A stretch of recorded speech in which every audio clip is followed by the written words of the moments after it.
Welcome to my channel! Learn with Teacher Ali!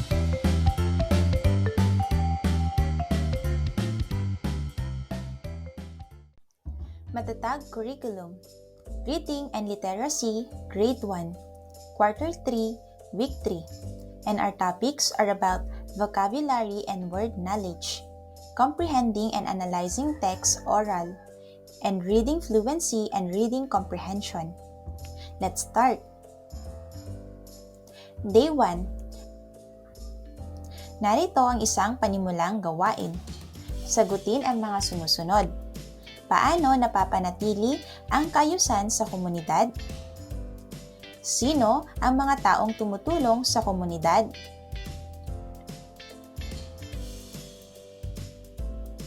Ano ang mga paraan kung paano nakakatulong ang mga tao upang mapanatiling malinis ang ating komunidad?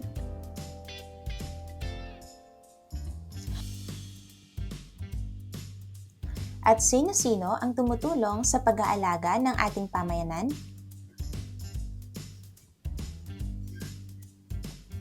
Mahusay! Sa araw na ito, ay tatalakayin natin ang mga katangian ng tauhan sa kwento. Tutukuyin din natin ang mga pangalan ng tao, bagay, pangyayari, lugar, hayop at emosyon. Pag-aaralan natin ang mga salitang maiuugnay sa pamayanan. Narito ang mga gawaing pag-unawa sa mga susing salita o parirala. Magkolekta, mamamayan, responsable, tungkulin, at kalinisan. Panuto. Subukan ninyong tukuyin ang kahulugan ng mga salita galing sa maikling kwento. Masayang-masaya ang pamayanan ni Ben sapagkat responsable ang mamamayan na naninirahan dito. Bagamat dumating si Mang Uno upang mangolekta ng basura, ay hindi lamang sa kanya umaasa ang mga tao para sa kalinisan. Bawat isa ay gumagawa ng kanilang tungkulin na magtapon sa wastong tapunan. Mahusay! Ating talakayin ang pagkilala sa mga pangalan. Ngayon ay magbasa tayo.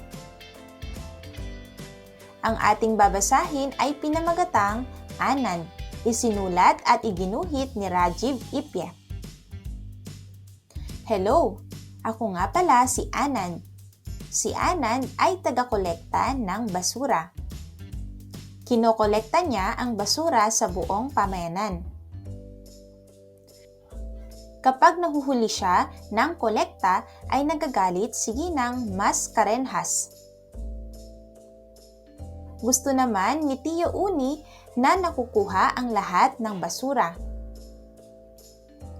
Napakasensitibo ng ilong ni Tia Anita. Ang mga tao at magkakapitbahay sa Fort Cross ay palakaibigan maliban sa matapang na aso. Minsan, napakaraming basura ang nililinis ni Anand. Gustong-gusto ni Anand ang pamilya ni Salim. Mabait na bata si Salim. Kaibigan ni Anand si Salim at ang mga kamag-anak nito. Gustong-gusto ni Salim na magtambol at sumayaw. Kapag oras na magpaalam ay nalulungkot si Anand.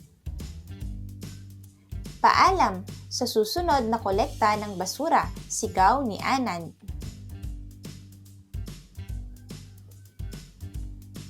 Ngayon ay sagutin natin ang mga tanong. Ano ang hanapbuhay ni Anand? Ano ang damdamin niya sa ginagawa? Sino ang kaibigan niya?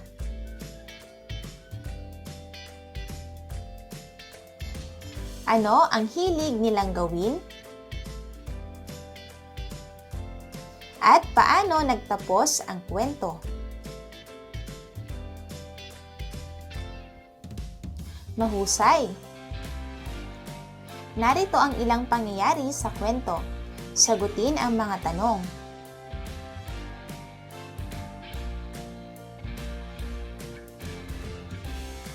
Ano ang mga bagay, lugar na nakikita nyo sa larawan?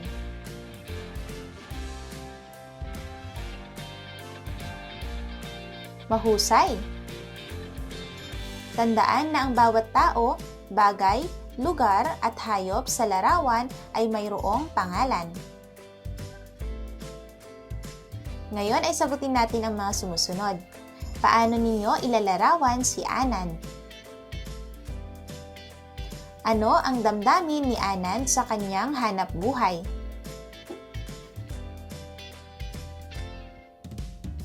Ano ang masasabi ninyo sa batang kalaro ni Anan? Ano ang damdamin niya sa pakikipaglaro kay Anan?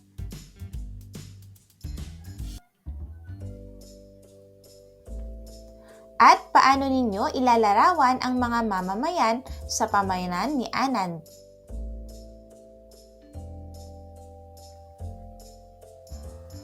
Mahusay! Ngayon ay tukuyin ninyo ang mga salitang tumutukoy sa pangalan ng tao, bagay, hayop, lugar, pangyayari sa kwento. Una, si Anan ay tagakuha ng basura sa pamayanan. Pangalawa, mabait ang mga tao sa Fort Cross maliban sa kanilang aso. Pangatlo, kaibigan ni Anan si Salim. Pang-apat, nagagalit si Miss Karenhas kapag nahuhuli sa pagkolekta ang basura. At panglima, mahilig magtambol ng mga timba si Salim. Mga bata, balikan natin ang mga pangungusap. Ano ang damdamin ng bawat tauhan sa pangungusap?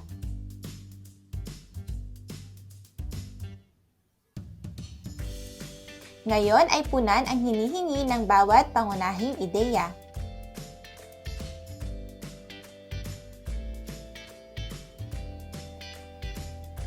Day 2. Ngayon ay sagutin natin ang mga sumusunod. Gaano kahalaga ang ginagawa ni Anan para sa komunidad?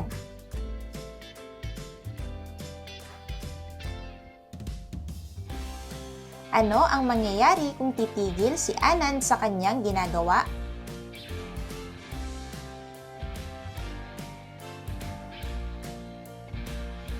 Ang bawat kasapi ng pamayanan, lalo na ang mga katulong sa pamayanan, ay may mabigat na tungkulin at papel sa pagpapaunlad ng pamayanan. Ngayong araw ay itatala ninyo ang mga pangyayari sa kwento. Tutukuyin ninyo ang naging damdamin ng tauhan sa iba't ibang sitwasyon sa kwento. Iuugnay ninyo sa sariling karanasan ang mga naging kilos ng pangunahing tauhan at tukuyin ang naging bungang pangyayari ng mga naunang pangyayari. At babasahin din ninyo ang mga salita na mayroong kaugnay sa komunidad o pamayanan. Narito ang mga gawaing pag-unawa sa mga susing salita o parirala. Magkolekta, mamamayan, responsable, tungkulin, kalinisan. Ngayon ay magtala ng dalawang salita na maiuugnay sa mga sumusunod na salita. Halimbawa, magkolekta, dahon or bote.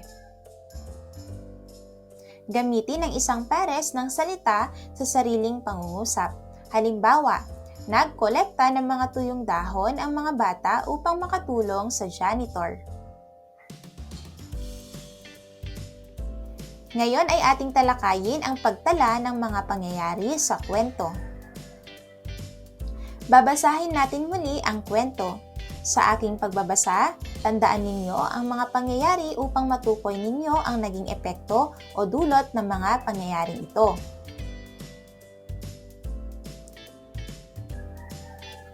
Ang ating babasahin ay pinamagatang Anan, kung saan ay sinulat at iginuhit ni Rajiv Ipye. Hello! Ako nga pala si Anand. Si Anand ay taga-kolekta ng basura. Kinokolekta niya ang basura sa buong pamayanan. Kapag naghuhuli siya ng kolekta, ay nagagalit si Ginang Mascarenhas. Gusto naman ni Tio Uni na nakukuha ang lahat ng basura. Napakasensitibo ng ilong ni Tia Anita. Ang mga tao at magkakapitbahay sa Fort Cross ay palakaibigan maliban sa matapang na aso. Minsan, napakaraming basura ang nililinis ni Anand. Gustong-gusto ni Anand ang pamilya ni Salim. Mabait na bata si Salim.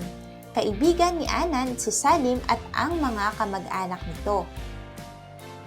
Gustong-gusto ni Salim na magtambol at sumayaw.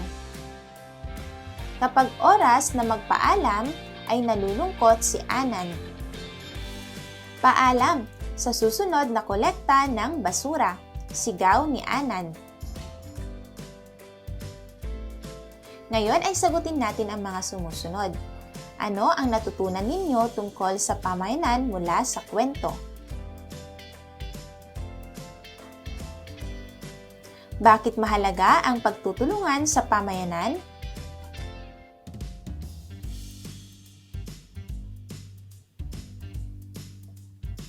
Mahusay! Ngayon, narito ang ilang larawan sa kwento. Ilarawan ninyo ang nangyayari sa larawan. Tukuyin ninyo ang mga naging epekto o nangyari mula sa mga pangyayaring ito. Kapag nahuhuli ng kuha ng basura si Anand kay Ginang Mascarenhas, ano ang epekto o bunga? Ano ang damdamin dito ni Anand, ni Ginang Mascarenhas? Kapag nakakaamoy si Tia Anita ng basura, ano ang epekto o bunga? Ano ang damdamin dito ni Anand, ni Tia Anita? Kapag nakikita ni Anand ng aso sa Fort Cross, ano ang epekto o bunga? Ano ang damdamin dito ni Anand, ng aso? Mahusay! Ang inyong mga ibinigay na pangungusap ay nagpapakita ng relasyong sanhi at bunga. Ang lahat ng mga pangyayari na nagaganap ay nagkakaroon ng resulta. Ang dahilan ang sanhi at ang resulta naman ang epekto. Ngayon ay magkakaroon tayo ng isang pangkatang gawain. Sa naunang gawain ay natukoy na ninyo ang mga sanhi at bunga. Subukan nating tukuyin ang sanhi at bunga sa mga sumusunod na pangungusap. Hahatiin ko kayo sa mga grupo. Pagsamahin ninyo ang mga pangungusap na magkakatambal. Una, ang pamayanan ay malinis kaya walang nagkakasakit. Pangalawa, payapa ang pamayanan kaya maayos namumuhay ang mga tao. Pangatlo, lahat ng tao ay nagtatapon sa tamang tapunan, kaya nananatiling malinis ang buong kapaligiran. Pang-apat, sumusunod ang lahat sa batas ng pamayanan, kaya walang nagiging suliranin sa pamayanan. At pang-lima, maraming proyekto ang pamayanan kaya nananatili itong maunlad. Mahusay! Mga bata, ano ang mga natutunan ninyo tungkol sa mga bagay na nangyayari sa atin? Tandaan, ang lahat ng bagay na nangyayari sa atin ay nagkakaroon ng epekto o bunga. Sa mga nagiging epekto ng lahat ng bagay na ating ginagawa ay nagbibigay sa atin ng iba't ibang damdamin.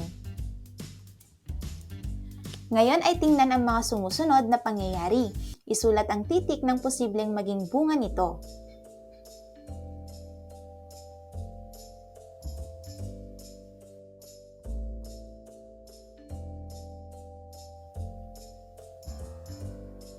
Day 3. Ano-ano ang mga paraan upang makatulong tayo sa pamayanan? Ang pangangalaga ba sa mga hayop ay pakikiisa sa pangangalaga sa pamayanan? Tandaan na ang lahat ng bahagi ng pamayanan, tao man o hayop, ay mahalaga at may papel na ginagampanan. Dapat natin silang pahalagahan at alagaan. Ngayong araw ay itatala ninyo ang mahalagang katangian ng pangunahing tauhan. Tutukuyin din natin ang mga salitang may kaugnayan sa pamayanan. Mag-uugnay ng mga salitang naglalarawan sa tao, hayop, bagay, at lugar ayon sa konteksto ng kwento. Narito ang mga gawaing pag-unawa sa mga susing salita o parirala. Maya, puno, ulan, protektahan, at pugad. Sa ating pamayanan, mayroon tayong makikitang mga puno at hayop. Bahagi sila ng pamayanan. Dapat silang pangalagaan kagaya ng pag-aalaga sa mga kasama sa pamayanan. Panuto, pagtambalin ang mga salita sa kanilang larawan mula sa mga pangungusap.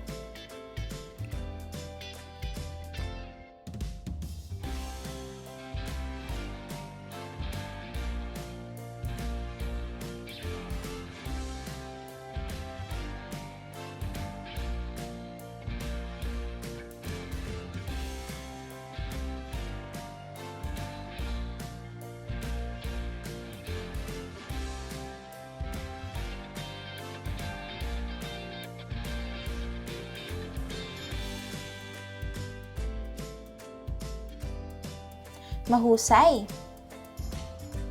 Ating talakayin ang mahalagang katangian ng pangunahing tauhan. Magbasa tayo mga bata. Ang ating babasahin ay pinamagatang Ang Pugad ng Maya. Mahilig si Amukuti sa mga ibon at hayop. Isang Maya ang gumawa ng pugad sa puno na nasa labas ng bahay nila. Nakita ni Amukuti ang Maya na lumilipad pabalik sa kanyang pugad mula sa paghahanap nito ng pagkain sa buong komunidad at karatig lugar. Biglang bumuhos ang malakas na ulan at nabalisa ang inang Maya. Malungkot nitong hinarangan ang malalaking patak ng ulan na tumatama sa kanyang pugad. Prinoteksyonan nito ng sariling katawan ang mga anak. Lumipad ng lumipad ang inang Maya upang maghanap ng ligtas na lugar para sa kanyang mga anak. Matagal itong lumipad pabalik-balik sa buong kapaligiran ng pamayanan. Ina, maaari ba tayong gumawa ng pugad para sa Maya at kanyang mga anak habang umuulan lamang at walang kasiguraduhan ng kanilang kalagayan? Pakiusap niya sa ina. Agad naman nag-alok ng kahon kay Amukuti ang kanyang ina. Inilagay ni Amukuti ang kahon, tubig at pagkain sa kanilang bintana upang malayang makapagbalik-balik ang inang ibon. Agad na lumipat ang Maya at kanyang mga anak sa kahon. Hindi na sila nakadama ng ginaw. Ganyan nga anak, bilin ni Aling Cora. Ang mga hayop at halaman ay mahalaga sa ating kapaligiran, kaya dapat tayong tumulong na mapangalagaan ang mga ito. Ngayon sagutin ang mga tanong. Una, ano ang suliranin ng Maya? Pangalawa, bakit siya nahihirapan? At pangatlo, sino ang tumulong sa ibon? Pang-apat, bakit tinulungan ng bata ang Maya? At pang-lima, paano nagtapos ang kwento? Mahusay! Ngayon, magpakita ng tatlong sitwasyon sa kwento. Ilarawan ang katangian ng tauhan ayon sa ipinapakita ng sitwasyon.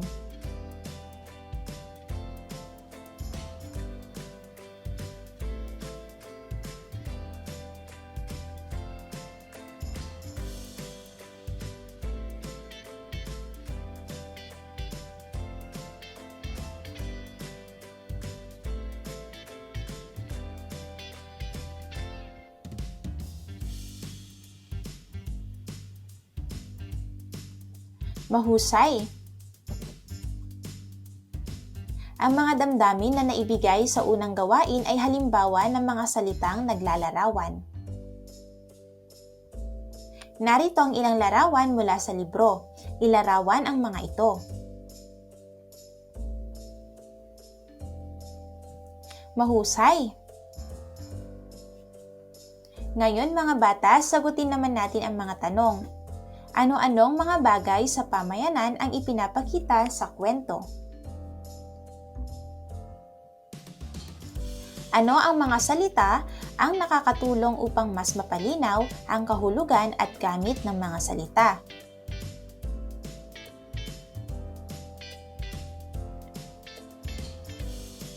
Ngayon, basahin ang mga pangungusap at bilugan ang salitang naglalarawan. Ikahon ang pangalan na inilalarawan nito.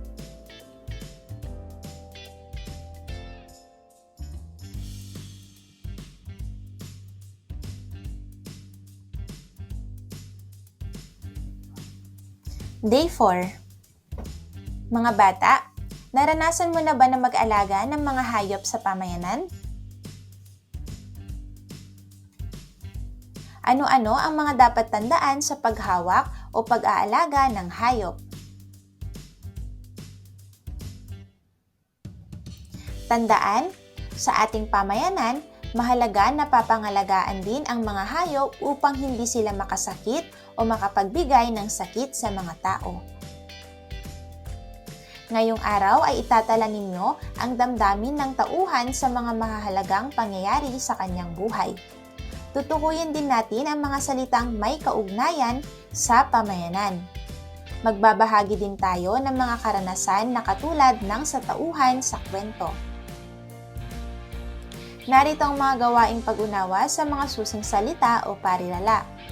Maya, puno, ulan, protektahan, at pugad.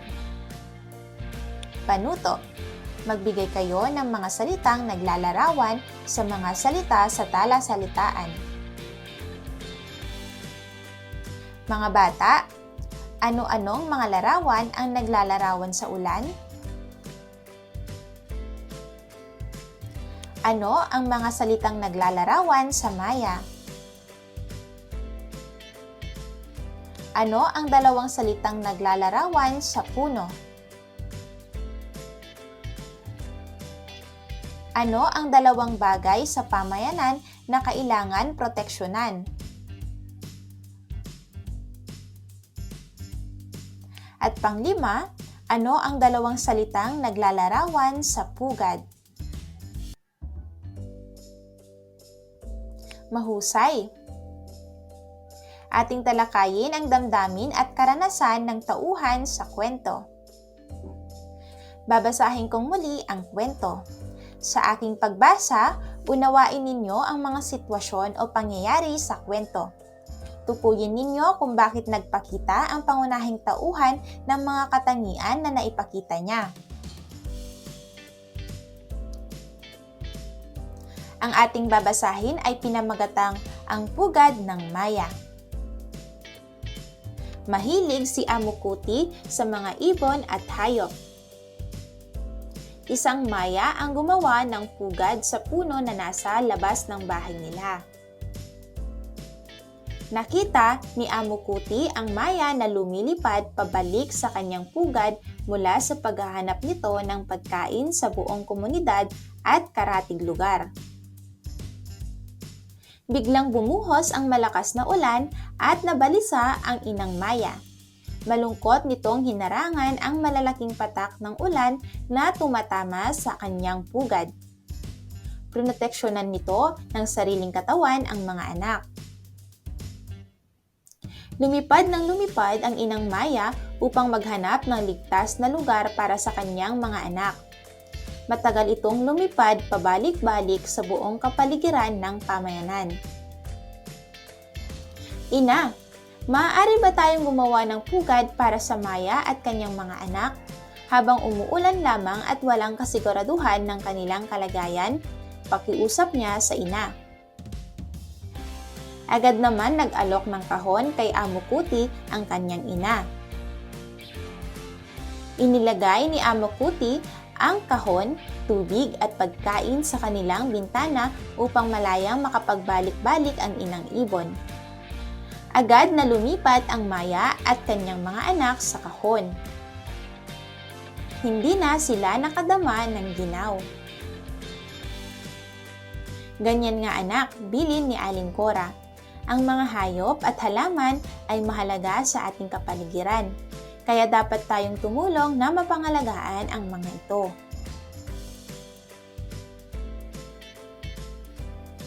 Narito ang ilang mga sitwasyon.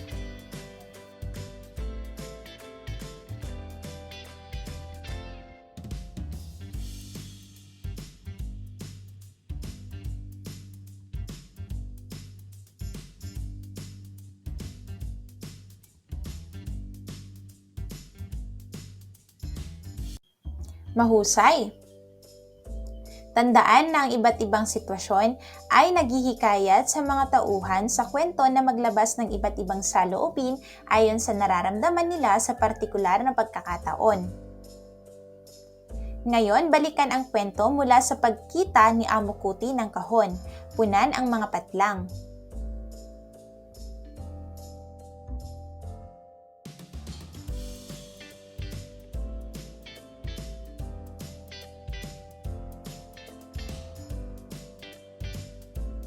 Mahusay mga bata!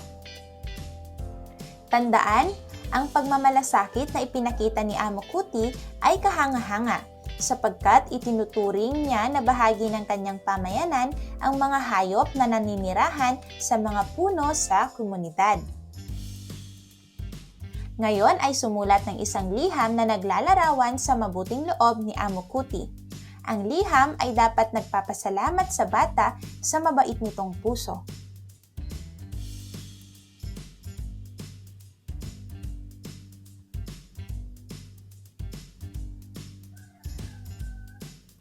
Mahusay! Ngayon, sagutin naman natin ang mga sumusunod. Ano ang mensahe ng liham? Ano ang pangunahing ipinakita niya sa mga sitwasyon?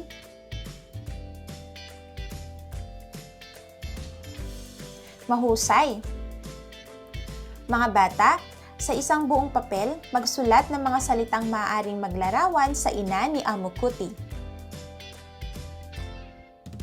Ang mga salitang naglalarawan ay sumusuporta sa mga natukoy na katangian ng mga tauhan sa kwento. Ngayon, bago matapos ang ating aralin, lagyan ng check ang mga katangian ni Amo Kuti at ng kanyang ina.